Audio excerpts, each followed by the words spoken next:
লোকসমূহে ভাৰতক এখন সাৰ্বভৌম সমাজবাদী ধৰ্মনিৰপেক্ষ লোকতান্ত্ৰিক গণৰাজ্য ৰূপে গঠন কৰিবলৈ তথা ইয়াৰ সকলো নাগৰিকৰ বাবে সামাজিক অৰ্থনৈতিক আৰু ৰাজনৈতিক ন্যায় চিন্তা অভিব্যক্তি বিশ্বাস ধৰ্ম আৰু উপাসনাৰ স্বাধীনতা প্ৰতিষ্ঠা আৰু সুযোগৰ সমতা লাভ কৰিবলৈ আৰু তেওঁলোকৰ সকলোৰে মাজত ব্যক্তিৰ মৰ্যাদা তথা জাতীয় ঐক্য আৰু সংহতি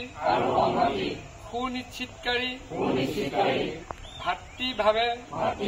বৃদ্ধি কৰিবলৈ নিষ্ঠা সহকাৰে সংকল্প কৰি আমাৰ এই সংবিধান সভাত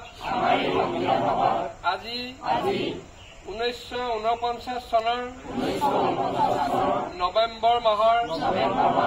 6বিংশ দিৱসত ইয়াৰ দ্বাৰা এই সংবিধানখন গ্ৰহণ কৰিছো, অধিনিয়মিত কৰিছো আৰু নিজতে অৰ্পণ কৰিছো।